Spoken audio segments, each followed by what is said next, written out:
Bienvenidas, bienvenidos. Vamos a tener nuestro Sazenkai de esta semana. Hoy es domingo 10 de agosto. ¿A dónde se nos está yendo el año? Por favor, esto va muy rápido. Y vamos a terminar de estudiar juntos el capítulo 6 de El Sutra de la Plataforma, que cierra de una forma maravillosa. Entonces, hoy vamos a hablar de ello. Pero antes, por favor, Takesa no.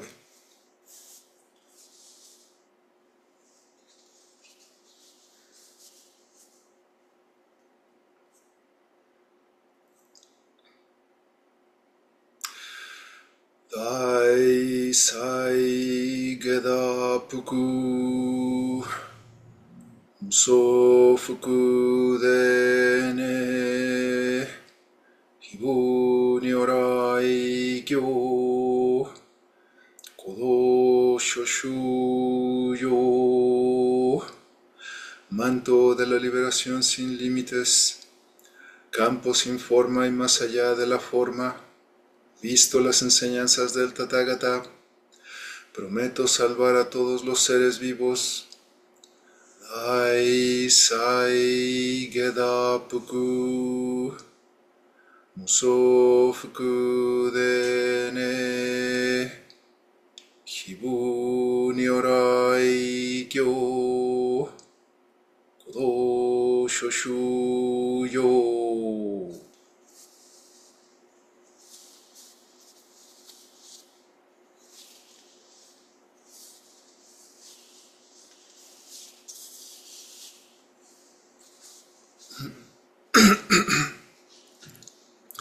Tomamos refugio en Buda Dharma Sangha. Namu Kye Butsu. Namu Kye Ho. Namu Kye So. Kye Butsu Muyo Son.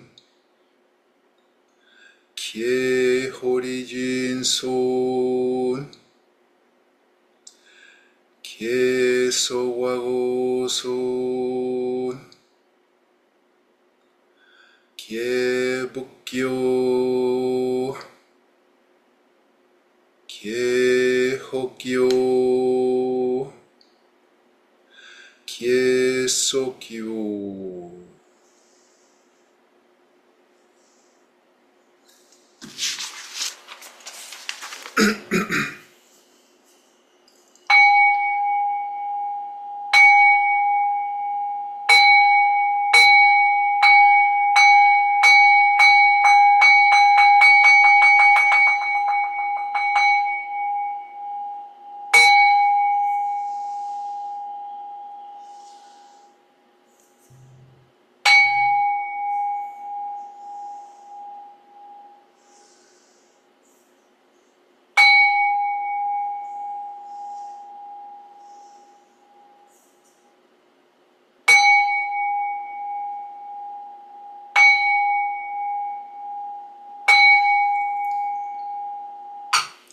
El Sutra de la Perfección de la Gran Sabiduría. Avalokiteshvara Bodhisattva, quien despertó al Prajna Paramita, la perfección de la gran sabiduría, percibió el vacío de las 5 condiciones y se liberó del sufrimiento. Oh Shariputra, la forma equivale al vacío, el vacío equivale a la forma es precisamente el vacío es precisamente la forma, las sensaciones, percepciones, formaciones y conciencia también son así.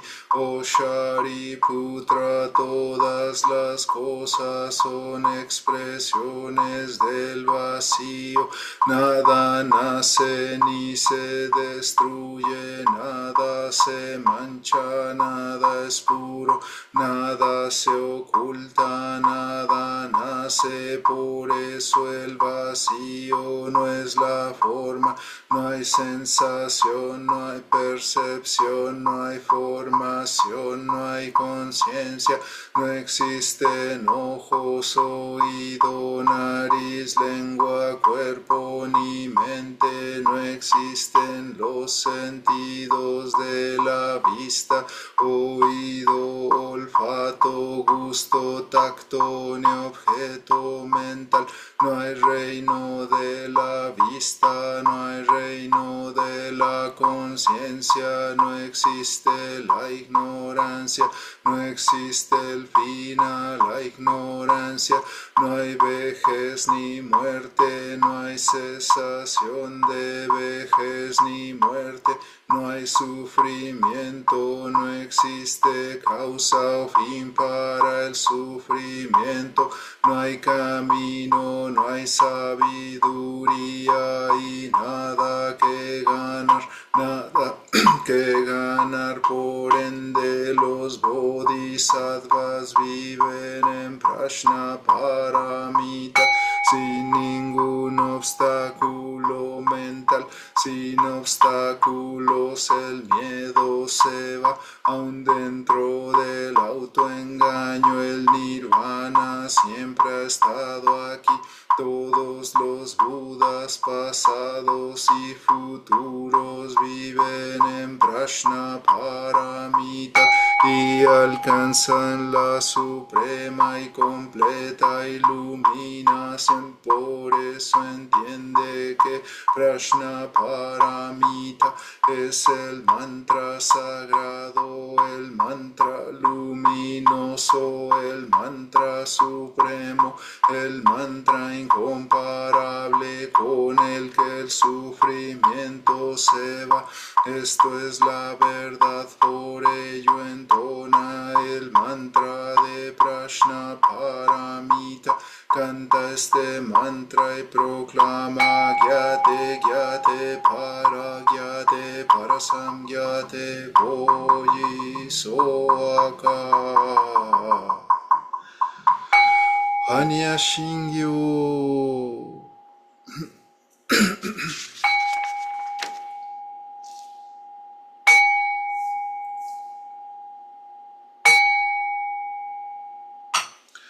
Maka Hanya Halamita Shingyo.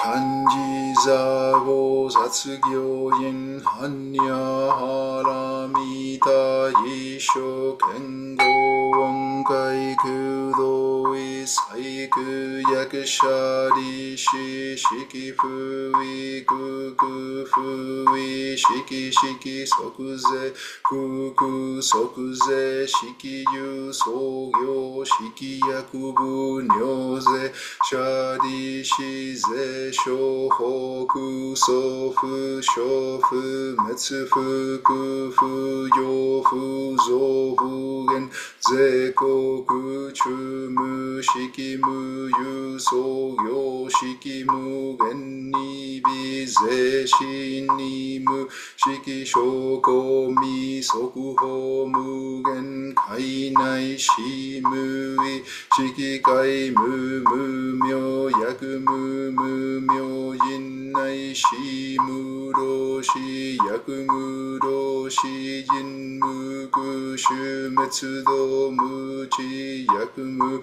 Tokui Mu Shotoko Daisatae Hanya Halamita Koshin Mukeige Mukeige Komu Kufu Only Saitendo Musoku Gyone Hansan Ze Shobutsue Hanya Halamita Kotoku Anokutara Sanmyaku Sanbodai Gochi Hanya Halamita Zedai Jinshu Zedai Myoshu Zemu Yoshu Zemu Todo Shu no Yoi Saiku Shinjitsu Fuko Setsu Hanya Haramita Shusaku Setsu Shuwatsu Gyate Gyate Hara Gyate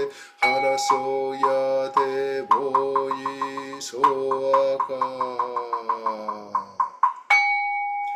Hanya Shingyo.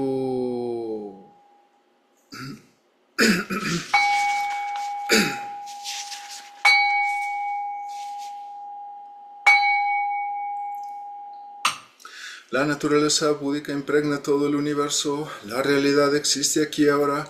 Al recitar el Sutra de la Perfección de la Gran Sabiduría, dedicamos nuestros sinceros esfuerzos al Honorable Shakyamuni Buda, el Buda histórico y maestro, y a todos los antiguos maestros, Honorable Eihei Dogen, Honorable Soji Keizen, y a todos los honorables maestros pasados hasta Honorable Zuigaku Rempo, Honorable Gudo Wafu Nishijima, y a todas las mujeres y hombres honorables en la historia cuyos nombres han sido olvidados o no han sido pronunciados. También dedicamos estos esfuerzos a los tres tesoros, Buda, Dharma, Sangha, y a todos los Budas y maestros en todo lugar y en todos los tiempos. Especialmente buscamos tranquilidad y bienestar para todas las criaturas viviendo en sufrimiento o en enfermedad, que la serenidad borre todas sus afecciones, que sus vidas estén en paz y que la sabiduría erradique la oscuridad de la ignorancia. Dedicamos nuestra práctica y aspiraciones a todas las víctimas de la violencia y de eventos de la naturaleza, a los heridos y a todas las familias tocadas por estas tragedias, a la sanación del odio entre las naciones y entre las personas, a la sabiduría y compasión de los líderes del mundo, a la paz del mundo y a la armonía entre todos los seres, que los efectos dañinos de las palabras, pensamientos y acciones se desvanezcan y que la compasión florezca en una eterna primavera, que todos lleguemos a vivir la iluminación juntos, todos los Budas a través del tiempo y espacio, todos los Bodhisattvas, Mahasattvas,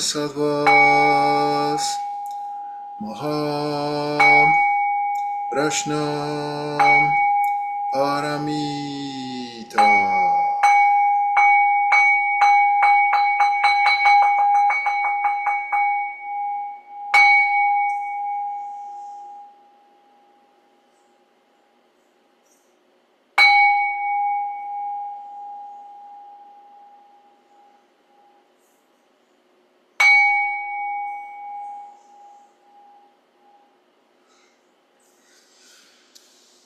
¿Sazen?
Gracias. Tomamos una pequeña pausa y regresamos en 5 minutos. Por favor, móvanse un poquito. Gracias.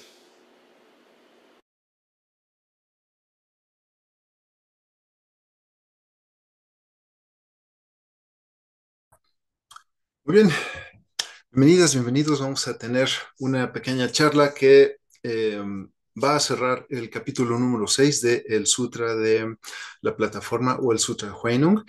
Y bueno, este capítulo se ha llamado el arrepentimiento y se habla sobre que el arrepentimiento no solo es como pedir una disculpa sin sentirlo realmente, como lo hacemos en muchas instancias de la vida cotidiana, sino que Huinong nos enseña que el arrepentimiento es una parte integral de nuestra práctica budista, de nuestra práctica del Zen y también de nuestro camino del Bodhisattva. Y no solamente habla sobre ver el pasado y tratar de sentirnos mal por las cosas que hayamos hecho, sino más bien es como hacer un profundo análisis de las acciones de lo que somos, pero también de nuestra capacidad de causar daño. No se trata de ninguna forma de generarnos culpa, sino se trata más como de hacer conciencia de que en nuestras manos está el potencial de crear, de mejorar las cosas, de colaborar, de ayudar, de ser compasivos, pero también tenemos el mismo potencial de arruinar las cosas para nosotros y para los demás. El problema es que como no tenemos una mente educada, no nos entrenamos y nadie nos ha explicado cómo demonios usar nuestra mente y qué hacer con los pensamientos, con mucha frecuencia nos vamos por la vida causando daño, no siendo conscientes de los alcances de nuestros actos, ¿no? Y es en la mayoría de las veces cuando ya estamos hasta arriba de metidos en problemas o viviendo las consecuencias de lo que sea que hayamos hecho, que tratamos de enmendar, pero justo porque no tenemos un entrenamiento de la mente, no sabemos qué hacer. Entonces, Huayno nos dice que no se trata de crearnos culpa en el corazón o de tener mucho pesar o de autocastigarnos por lo que sea que haya sucedido antes, sino más como mirar la vacuidad de lo que somos, la vacuidad de nuestros actos, pero también la vacuidad de lo que vamos a hacer a partir del día de hoy. Es entender que no hay tal cosa como bueno ni malo. Todo lo que ha sucedido antes ha sido necesario para que llegues a este momento en el tiempo. Y eso es positivo.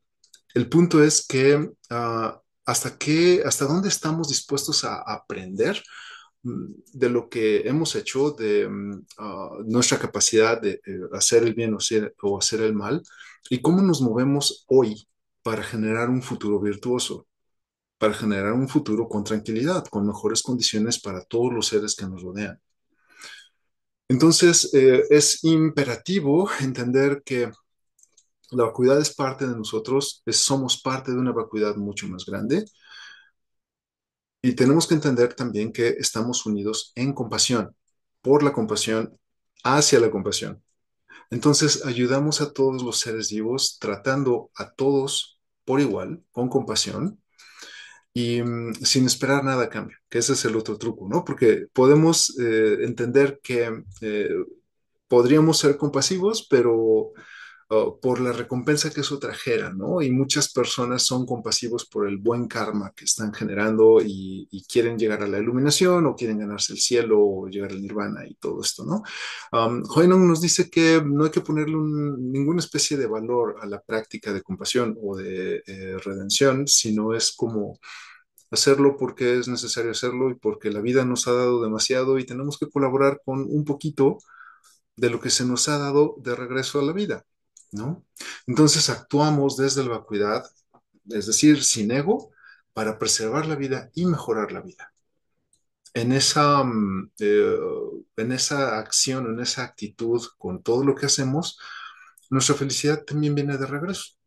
Entonces hemos visto que Huinong nos enseña que el arrepentimiento es entender que estamos conectados con la vida, entender que podemos mejorar las intenciones de nuestros actos a través de ciertas prácticas como los versos en la enmienda o las cuatro promesas, entender que somos parte de Dharmakaya, que es este Buda cósmico inconmensurable que no dominamos, pero tampoco estamos fuera de ello, sino que somos también parte de esta budeidad que ya prevalece por todos lados del universo, ¿no?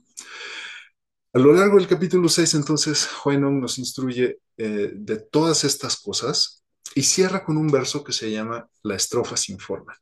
Perdón, no es un verso, es un poema con varios versos. Y esta estrofa tiene como muchos puntos que nos pueden ayudar, que en parte resume todo lo que hemos estado viendo, pero además nos da como más elementos para reafirmar todo lo que hemos estado aprendiendo. Entonces vamos a leerlo para terminar con este capítulo. Dice Juan, las personas bajo la ilusión o el engaño acumulan méritos corruptos, pero no recorren el camino. Están bajo la impresión de que acumular méritos y el recorrer el camino son una misma cosa. Bueno, esto pasaba en los tiempos de Huinong y sigue pasando ahora, ¿no? Muchas veces actuamos en beneficio de los demás, pero como una especie de prevención de lo que nos pueda pasar a nosotros en el futuro, ¿no? Por ejemplo, cuando le das dinero a alguien en la calle, es como, le doy dinero a esta persona para asegurar que yo nunca me vea en la situación de estar pidiendo dinero en la calle. ¿Se han dado cuenta que a veces hacemos eso? Um, Mi padre es músico y cuando encontraba a un... Es músico y es acordeonista. Entonces, cuando encontraba a un acordeonista en la calle pidiendo dinero, mi padre le daba dinero, pero no por el beneficio del acordeonista o de la vida misma, sino porque sabía que como acordeonista podía verse en algún momento del futuro en situación de estar pidiendo dinero en la calle. Entonces era como una especie de comprar un seguro, ¿no? Antipobreza. Y hacemos ese tipo de cosas como para evitar un futuro oscuro o algo que no queremos, pero no lo hacemos con una bondad inherente o una bondad desinteresada, ¿no? Y bueno, nos dice que las personas bajo este autoengaño tratan de acumular méritos porque están bajo la impresión de que solo hacer méritos es el camino y es la vía del Buda, ¿no? Muchas personas se presionan innecesariamente por tratar de ser buenos, pero no de manera natural, sino de manera artificial, y muy rápido se encuentran con que están exhaustos, están rendidos, no quieren dar más después de 6 meses de estar presionándose por ser buenos solo por ser, sin haber entendido la práctica, ¿no? Y bueno, nos dice, no está mal ayudar, pero tenemos que revisar de dónde viene este impulso por ayudar. Y entonces dice, aunque sus méritos por caridad y ofrendas son infinitos, no se dan cuenta que la fuente esencial del pecado descansa en los tres elementos venenosos, por ejemplo, avaricia, ira, autoengaño, en el interior de su propia mente. Entonces, bueno, aquí Juan nos dice, si vamos a ayudar, tenemos que hacerlo desde una bondad que nos conecta con la vida, pero no como una bondad que solo nos haga sentir bien en el ego, ¿no? De verdad tiene que surgir de este corazón desinteresado. Los tres venenos de la mente surgen cuando das algo a alguien o ayudas a alguien esperando el reconocimiento o el diploma o siquiera que te digan gracias, ¿no? No saben cuántas personas, supongo que eso es humano, pero yo lo veo en México todo el tiempo. Gente que dice, yo no le ayudo a esta persona porque ni siquiera da las gracias. ¿Y qué te importa si te dan gracias o no? Solo hazlo, ¿no? Pero no podemos terminar de hacer esa conexión. Queremos una recompensa por nuestros esfuerzos y es ahí donde los tres venenos de la mente empiezan a contaminar nuestras intenciones por la compasión pura, ¿no? ¿Por qué no deshacerse del pecado en el interior de nuestra propia mente?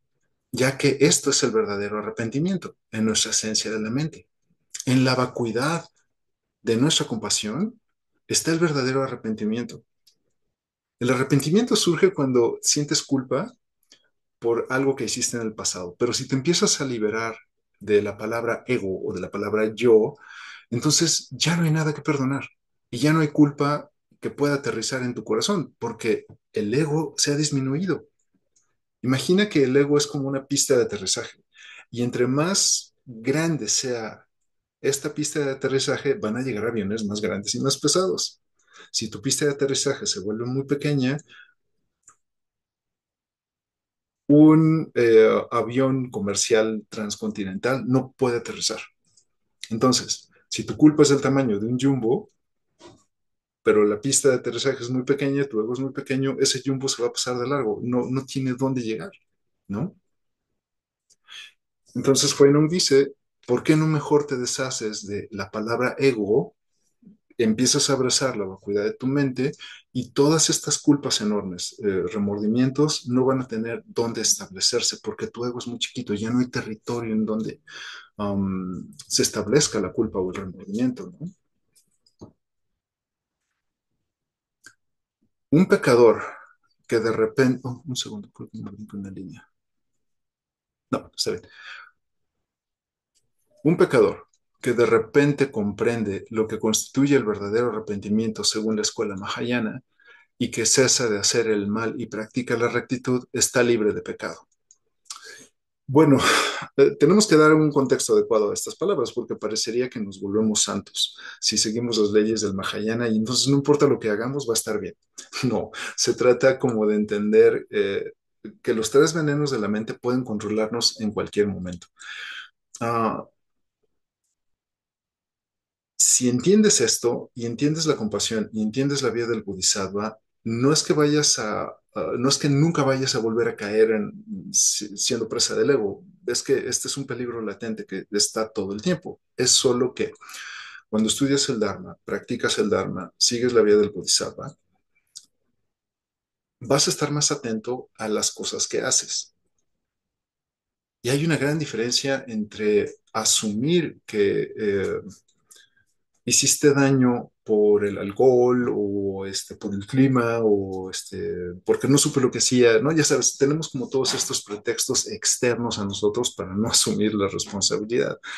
Y en la vida del Bodhisattva, quizá somos dominados por Mara, los tres venenos de la mente, pero podemos detener el daño antes de que sea más grande o sabemos lo que hacemos y sabemos cómo lo vamos a reparar. Es un poco complicado porque cada caso es distinto y cada uno de nosotros hace las cosas de manera distintas, pero cuando estudias el Buda Dharma y lo practicas en la vida cotidiana, sigues la escuela Mahayana y el Zen en nuestro caso, mmm, cada vez más será más fácil seguir tu vida de acuerdo con los preceptos.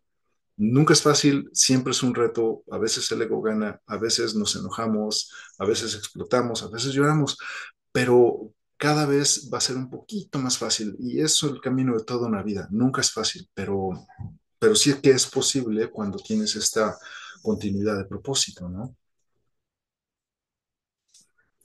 Un caminante del camino que vigila constantemente su esencia de la mente puede ser clasificado en el mismo grupo de los varios Budas. Un caminante que vigila su vacuidad puede ser uh, clasificado dentro del mismo grupo de los Budas. La palabra Buda significa el que despertó y también significa el que abrazó su vacuidad. Entonces, el Buda llegó a la iluminación porque entendió su propia vacuidad en función de la vacuidad de todo el universo. La esencia de la mente es la vacuidad que está entre tus orejas y detrás de tus ojos. Es este espacio infinito que es tu mente. Y una vez que entiendes esta vacuidad y empiezas a vigilar tus pensamientos, las intenciones con las que haces las cosas, vas a estar viviendo la esencia de la mente, vacuidad. Vas a ser clasificado como parte de los Budas, que los Budas son vacuidad. Vas a estar unido con los Budas en la vacuidad porque todo es vacuidad, todo es Dharmakaya. Nuestros patriarcas no transmitieron sistema de ley, el Dharma, alguno que no fuera de la inmediatez, es decir, la iluminación. Que todos sus seguidores vean cara a cara su esencia de la mente y estén al instante con los Budas. Bueno, tenemos que recordar rápido que había dos corrientes para entender la iluminación. Era la iluminación silenciosa, aquella que llega después de muchos años de práctica, y la iluminación inmediata, que llega solo como con un destello de luz, ¿no? Como un momento de eureka en tu práctica budista.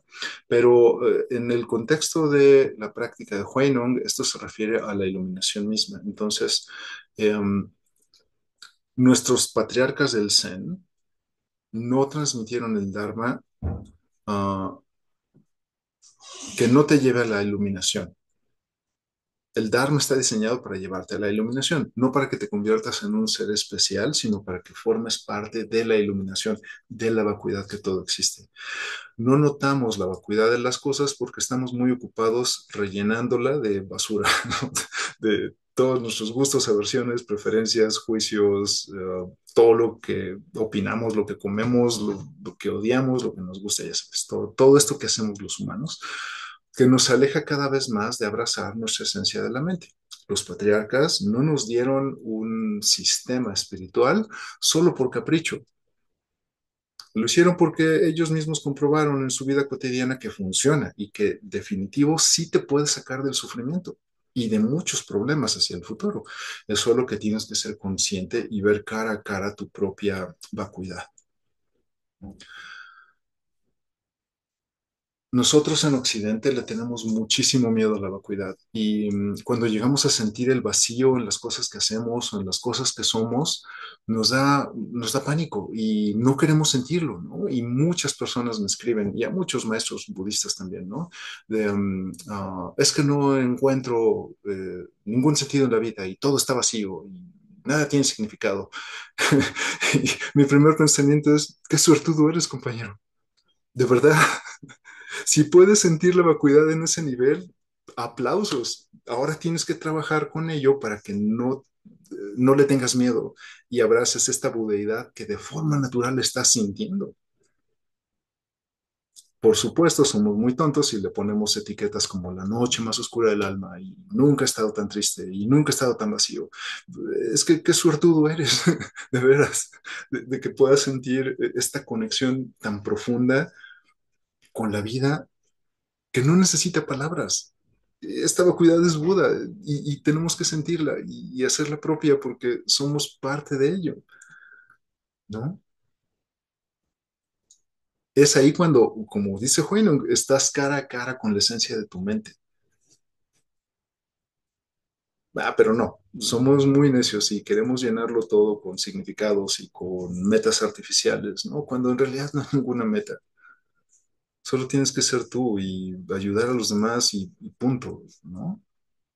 Como elijas ayudar a los demás y como elijas vivir tu vida, eso es accesorio, pero la raíz de nuestra práctica es abrazar nuestra propiedad, ¿no?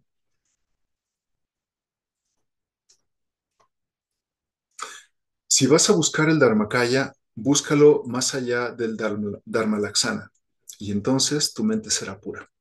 Si vas a buscar al verdadero Buda, que es este Buda enorme al que perteneces, que está por todos lados, que incluye todo el tiempo, toda la materia, todos los mundos, todas las dimensiones, si vas a buscar este Buda, tienes que trascender la búsqueda más allá de lo material, más allá de las cosas con forma y con peso y con significado.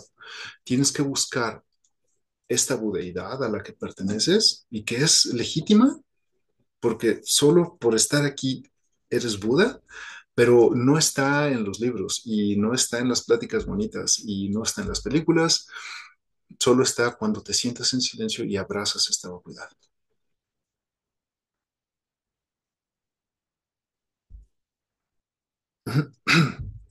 Esfuérzate a ti mismo para poder ver cara a cara la esencia de la mente, pero no te relajes, pues la mente puede llegar, pues la mente puede llegar repentinamente y poner un fin abrupto a tu existencia terrenal. Esta línea de la estrofa sin forma hace referencia a a otros poemas clásicos del Zen que ya hemos estudiado juntos. Por si no los recuerdan, ya saben que hay un canal de YouTube que se llama Chocobuda donde pueden ver todo este material. Es gratis. Um, Muchos de nuestros patriarcas del Zen nos dicen, apúrate o no tardes en poner en práctica el Dharma, porque solo tienes esta vida. Si desperdicias la vida en cosas sin sentido, en discusiones que no te llevan a ningún lado, Estás perdiendo minutos preciosos de entender, de practicar, de vivir el Dharma. Y antes de que te des cuenta va a ser demasiado tarde y la muerte va a llegar y ya no tuviste la oportunidad de disfrutar lo increíble que es la vida en el Dharma. No significa que dejes de lado las cosas que te gustan que te vayas a vivir a una montaña en completa soledad. No, significa que vive el Dharma con las cosas que tienes, con lo que eres, con lo que te gusta y que encuentres las conexiones de la práctica que nos ponen los patriarcas, nuestros ancestros, um, en todo lo que te rodea.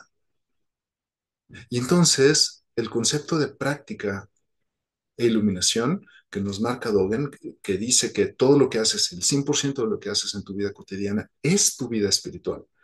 Cuando empiezas a encontrar estos puntos, entonces ya no vas a estar perdiendo más tu tiempo y el Dharma va a ser tu vida, porque la música que te gusta es Dharma, porque el trabajo que no te gusta es Dharma, porque los vecinos difíciles son Dharma, porque esta enfermedad es Dharma, porque estas cosas que disfrutas al 100% también son parte de esta práctica espiritual.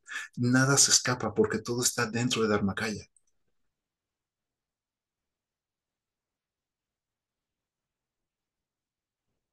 Entonces, bueno, no perdamos tiempo, solo tenemos una oportunidad para vivir el Dharma en todo lo que hacemos.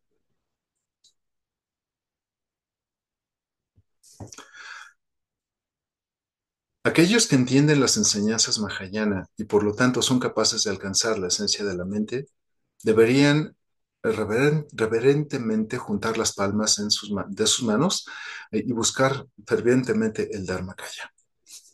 Bueno, aquí nos está pidiendo que hagamos una reverencia al Dharmakaya mismo, pero no es una reverencia religiosa, sino solo como una expresión de nuestra gratitud por esta oportunidad que tenemos para vivir la espiritualidad en todos los rincones. A diferencia de otras filosofías que excluyen la práctica espiritual de lo cotidiano, nosotros queremos integrar lo cotidiano porque lo cotidiano es Buda. Hacemos reverencia de manera simbólica con palmas juntas, pero también hacemos reverencia poniendo atención a nuestra comida, agradeciendo la comida, agradeciendo la compañía que tenemos, agradeciendo el trabajo. Y también, yo sé que esto no nos gusta mucho admitirlo, pero agradecer por las dificultades que tenemos enfrente, porque son las dificultades las que nos hacen ver que el Buda Dharma funciona y es donde crecemos y es donde vemos la vacuidad y es donde retamos toda convención para entender y trascender el ego y ver que sigue siendo Buda.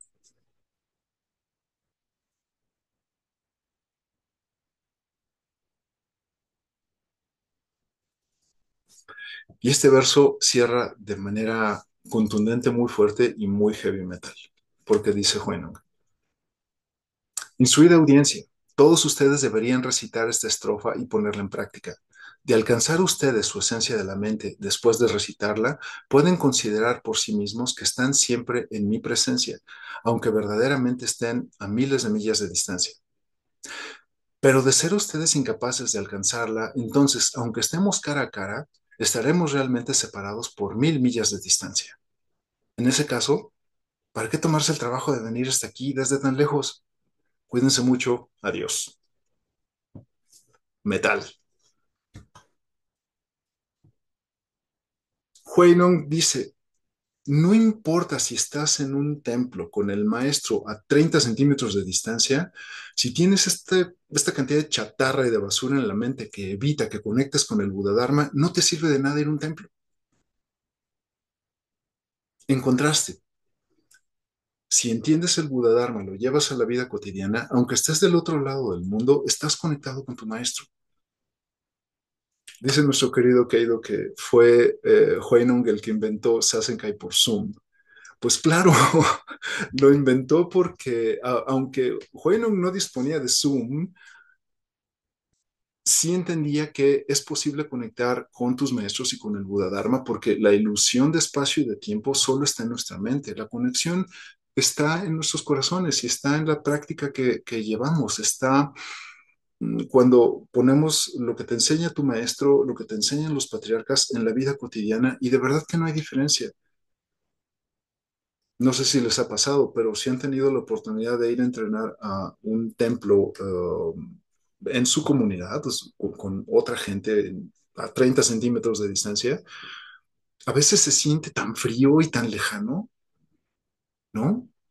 La última vez que estuve en un lugar budista de nuestros hermanos tibetanos, era muy curioso porque tan pronto había una pausa, todo el mundo sacaba sus móviles y empezaban a compartir cosas y a poner basura en Instagram cuando tenían gente al lado para convivir y no lo hacían. También los maestros se ponen en un papel súper hermético y es muy difícil acceder a ellos, ¿no? Y tener esta cercanía y ser amigos, porque hay un montón de barreras. Entonces, ¿de qué te sirve estar en un templo de ladrillos y de cemento cuando tu corazón está tan lejos y tu mente está tan lejos? Huynum nos dice que es posible entender la esencia de la mente, dónde estás, no tienes que viajar, cuando estás conectado con el Dharma en tu vida cotidiana y cuando estás conectado con tu maestro a través de un montón de medios que no necesariamente tiene que ser acortar la distancia física, ¿no?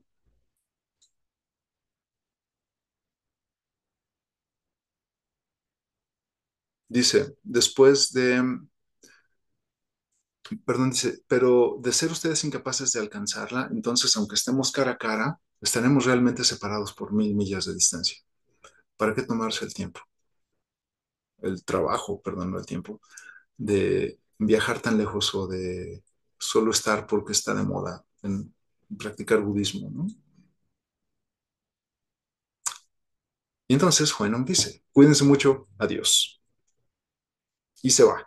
Y no sabemos más de él en este capítulo, por eso se me hace tan metal, ¿no? Porque es como, ya les di toda esta cantidad de instrucciones, de sabiduría, hagan lo que quieran, no me importa, adiós.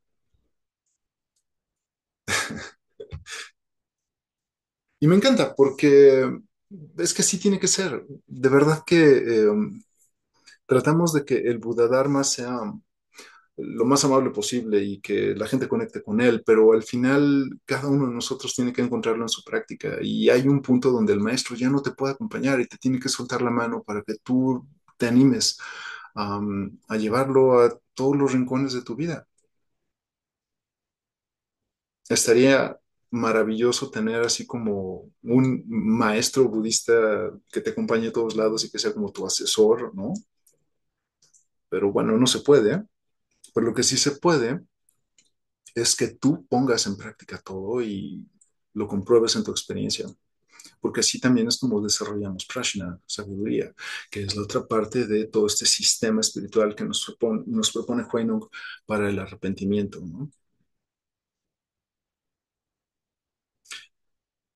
Hay una cosa más que decir, pero esto ya es como solo como para los sibaritas de la historia del budismo Chan.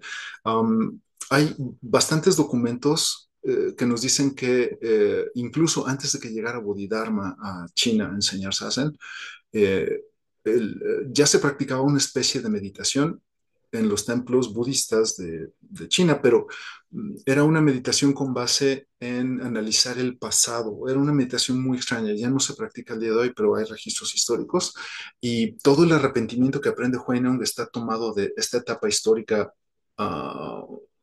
de antes de la aparición de Bodhidharma y nos dice que el arrepentimiento era visto como una forma de sufrir las consecuencias de nuestros actos, pero sufrirlas de manera voluntaria para poder encontrar ahí un camino hacia la iluminación.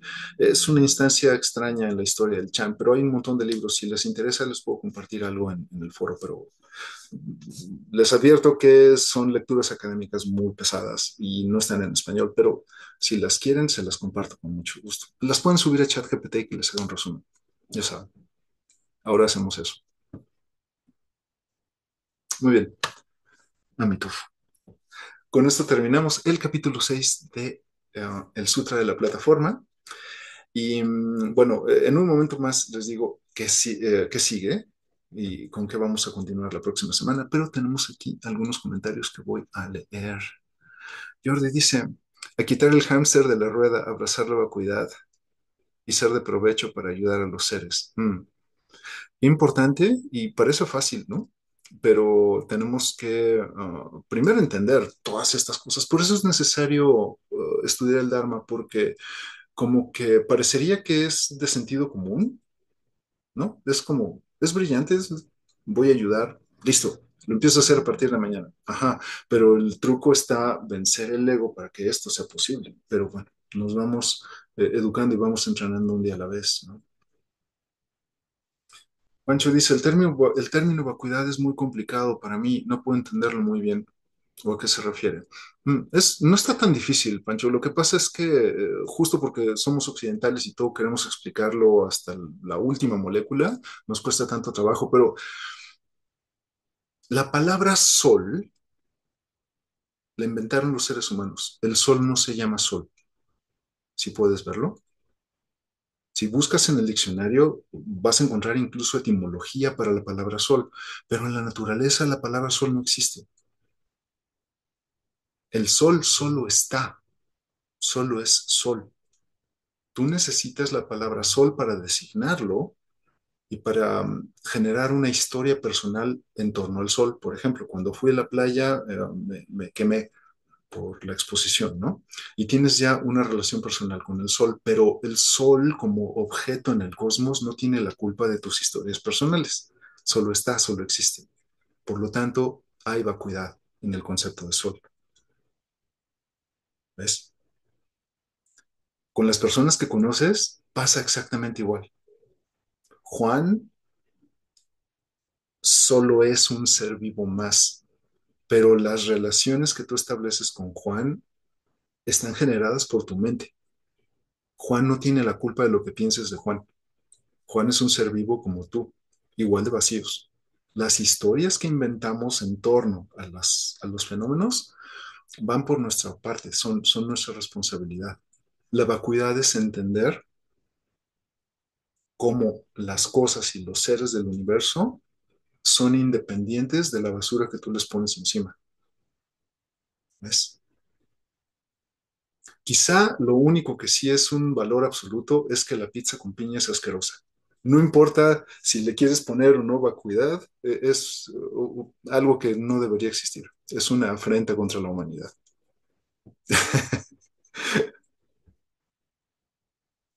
Irene dice, en alguna clase nos platicaste que el Dharmakaya están los dioses de otras religiones. ¿Podrías profundizar un poco? Sí, claro. Imagínate una cazuela gigantesca, una cazuela enorme donde están contenidos todas las cosas del cosmos, incluidos los dioses. Si te pones a pensar, digamos en algún dios, no voy a mencionar nombres de dioses porque no tienen nombre, nos dicen algunas filosofías, pero piensa en el dios que quieras. Este dios necesita existir en algún lado. ¿Dónde está este dios? ¿Dónde nació? ¿Dónde opera? ¿Dónde se mueve? Dentro de una cazuela, en un contenedor. Este contenedor para nosotros es Dharmakaya. ¿Ves? ¿Y dónde está Dharmakaya? En algún otro contenedor que no hemos encontrado. Pero Dharmakaya también existe dentro de otra cosa. Y si te pones a profundizar, Dharmakaya existe dentro de Dharmakaya mismo y no hay nada más grande que Dharmakaya. Y adentro de Dharmakaya entra todo lo demás, todos los dioses. ¿Ves? El dios cristiano necesita existir y operar dentro de algún lugar. Este lugar es Dharmakaya. ¿Ves? Y bueno, se pone todavía más cósmico, pero al final es como yo lo entiendo en mi pobre mentalidad falible, es como una especie de contenedor, es una caja gigantesca donde cabe todo y donde todo necesita estar operando en algún lugar. ¿Qué hay más allá de esa caja? Quizá la caja misma, ¿no? Quizá esta misma cazuela, esta misma cacerola, ¿ves? Hijo dice, abandonar el camino de la culpa y autoflagelación y ser compasivo con uno mismo es la llave que abre el camino de la compasión hacia todos los seres. Muchas gracias. Dijo, sí, eso es correcto y se vuelve un poco más tangible cuando ah, empiezas a ver tu propia vacuidad. Pero el punto es justo que no vemos la vacuidad porque a fuerza queremos rellenarla con cosas y con pensamientos y toda la chatarra que nos generamos, ¿no? Y cada vez se vuelve más lejano. Mm, la culpa es una manera de no, es una manera de evitar procesar la tristeza, ¿no? Esto ya lo había explicado. La tristeza es física, la tristeza prende los mismos lugares del cerebro del dolor y nos duele. Físicamente la tristeza duele. La culpa no, porque la culpa no es física, la culpa es mental y es mucho más fácil inventarnos historias que procesar el dolor físico que trae la tristeza, ¿no? Entonces, cuando estamos en esta práctica, aprendemos a soltar los pensamientos y nos enfrentamos con que estamos realmente muy tristes en algunas situaciones y duele, ¿no? La vida duele cuando estás triste. Um, pero también el Dharma nos ayuda a ver que este estado inconveniente es solo una etapa de transición hacia algo más y todas las etapas de transición duran muy poquito, muy poquito. Si no les pones drama, duran muy poquito. Llegar a ese punto hay que entrenar, pero sí que es posible, ¿no? Entonces, mm, abandonar la culpa requiere entrenamiento y pues todo lo que hacemos en el Zen nos ayuda a procesar, no necesariamente la culpa, pero la culpa al final es una colección de pensamientos egocéntricos. Entonces, si los empezamos a soltar, es cuando empezamos a manejar todo esto y nos ponemos en condición de ayudar a otros seres, ¿no? Pancho dice es como una matrushka rusa, sí, tal cual. José dice, cuando la conciencia universal se hace consciente en cada uno de nosotros, esa conciencia consiste, perdón, esa conciencia consciente no tiende a realzar el ego. ¿No es mejor fluir y que solo viva en nosotros la conciencia? Este es un terreno un poquito resbaloso porque la conciencia humana está dada como en varias capas. No voy a profundizar mucho, pero uh, tú tienes una conciencia individual que es parte de una conciencia más grande y tu conciencia como ser vivo intercambia información con la conciencia más grande. Piensa como la conciencia del Buda que está en la Tierra. Entonces tú no puedes existir como un ser consciente independiente, eres como parte de un servidor de conciencias, ¿no? Entonces cuando entiendes esto, es mucho más fácil ser consciente de tu propia existencia en función con una conciencia mucho más grande y te sientes parte al mismo tiempo de esa conciencia más grande. El ego crece cuando asumes que esta conciencia personal es mucho más importante que las conciencias de otros seres que te rodean, ¿no? Y es ahí donde te metes en problemas, porque tu ego se hace más grande cuando te sientes como un ser único debido a esta conciencia que tienes. Pero no, tu conciencia es como parte de una conciencia más grande. En algunas otras religiones le llaman la conciencia de Krishna, para nosotros es Dharmakaya. Dice José, me doy cuenta que cuanto más culpa me echo, más culpa le echo a los demás. Sí, porque vas creando más historias y vas tratando de establecer responsabilidades en otras personas o en otras situaciones para quitarte encima de ti la responsabilidad de enfrentar las cosas que has hecho o la tristeza que traes dentro, ¿no? Es mucho más fácil decir que fue la situación o la economía o el gobierno, ¿no? Es súper curioso. Igual, estoy seguro de que pasa en otros países, pero aquí cuando llueve, la gente le echa la culpa al gobierno. Cuando hay tormentas tropicales, es culpa del gobierno por alguna razón y me divierte mucho, pero sucede, ¿no? Claro, es mucho más cómodo culpar a alguien que solo decir es el clima siendo clima, y listo, ¿no? Jordi dice, yo no puedo ser culpable de mi pasado, pero sí soy responsable de qué hacer después de todo ello. Sí, claro, y es ahí donde está la virtud, Jordi. Tratamos de buscar virtud hasta por debajo de las rocas y no nos damos cuenta de que vivir con virtud y con honor siempre está de nuestro lado. Es como saber que tienes esta capacidad de causar daño y de causarte daño, pero elegir consciente no causar ese daño. Esta es la virtud. La virtud no es estudiar el Dharma, es darte cuenta de esta capacidad que todos los seres tenemos de causar daño y elegir conscientemente no causar daño. Esta es la virtud y esta es la vida ética que nos ponen los maestros del Zen. Listo.